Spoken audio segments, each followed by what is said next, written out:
మీరు కొత్తగా business start చేయాలనుకుంటున్నారా? మార్చ్ 16-17 హైటెక్స్ లో franchise India biggest ఫ్రో expo. Information అందుతున్న ఇంత మీరందరూ ఇక్కడికి వచ్చి ఇక్కడ ఆందోళన చేసేటువంటి పరిస్థితి ఇంత స్పీడప్ గా చేస్తున్నారు.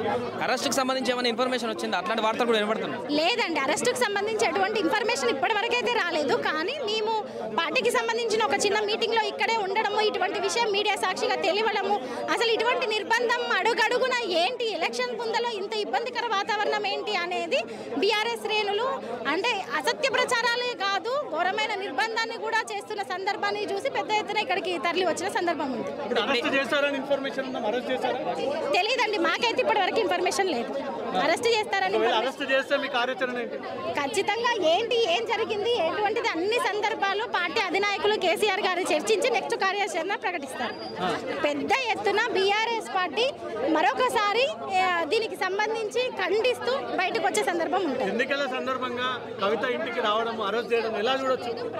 ఇది ఒక పెద్ద కుట్రపూరితమైన వాతావరణం అండి. ఈ రోజు దేశవ్యాప్తంగా ఎన్ని కుట్రలు చేస్తుంది, ఎట్లుంది, ఏంటి బీజేపీ పార్టీ చేస్తున్న కుట్రలు ఏంది అనేది ప్రతి ఒక్కరికి తెలుసు. రాష్ట్రీయ పార్టీలను బతకనీయకుండా చేస్తున్న కుట్రలో భాగమే ఇది.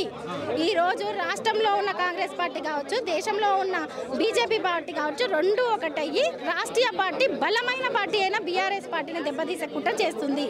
అది వాళ్ళ తరం కాదు. ధైర్యంగా ఉందా మీ కవిత? ధైర్యంగానే ఉన్నారండి. ధైర్యంగా ఉన్నారు కాబట్టే కదా 2 సంవత్సరాల నుంచి దీన్ని ఎదుర్కొంటూ వస్తున్నారు. ధైర్యంగానే ఉన్నారు, ఉంటారు.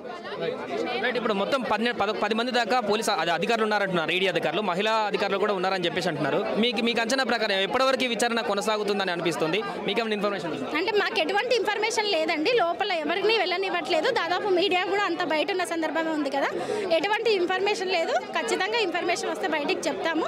ఇప్పుడు ఈ సంఘటన అయిపోయిన తర్వాత తెలుస్తుంది ఏంటి విషయాలు, ఏం విచారించారు, ఏం జరిగింది, నిజంగానే అరెస్ట్ చేస్తారా చేయరా అనే విషయం ఇప్పటివరకు క్లారిటీ లేదు. బీఆర్ఎస్ పెద్దలు దీనికి సంబంధించి ఎలా రియాక్ట్ అవుతున్నారు? మీరు వచ్చి ఛాన్స్ అయిపోయింది ఇక్కడికి, వారితో ఏమన్నా మాట్లాడడం జరిగిందా? ఇక్కడ జరుగుతున్నటువంటి పరిణామాలే కానీ బీఆర్ఎస్ అధినేతలు కానీ దీనికి సంబంధించి ఎట్లాంటి ప్రణాళికలు వేస్తున్నారు? లేదండి, వాళ్ళతో ఎటువంటి మాట్లాడడం ఏం జరగలేదు. తదుపరి అంటే ఇప్పుడు వాళ్ళు అధికారులు బయటకు వస్తేనో, కవితక్క గారు బయటకు వస్తేనో తెలుస్తుంది కదా. ఇప్పటివరకు ఏది తెలియకుండా ఎటువంటి నిర్ణయం తీసుకోరు కాబట్టి దీని గురించి ఎటువంటి చర్చ ఏం చేయలేదు. బయటకు వచ్చిన తర్వాత ఆ విషయాలు తెలుసుకున్న తర్వాత నిర్ణయిస్తారు. అది మొత్తానికైతే పూర్తిగా లోపల జరుగుతున్నటువంటి విచారణకు సంబంధించి ఇంకా ఏమీ బయటికి తెలియట్లేదు. బట్ ఇదైతే పూర్తిగా రాజకీయ కోణం అన్నట్టుగానే చూడాలి. ఇది పూర్తిగా ఎన్నికలకు ముందు ఇలాంటి స్టంట్లు చేస్తుంది బీఆర్ఎస్, బీజేపీ, కాంగ్రెస్ రెండు కలిసి కుట్ర పన్నుతాయన్నట్టు కూడా రజనీ గారు చెప్తున్నటువంటి పరిస్థితి. సుమన్ టీవీలో మీ పర్సనల్ అండ్ బిజినెస్ ప్రమోషన్స్ కోసం కింది నెంబర్కి కాంటాక్ట్ చేయండి.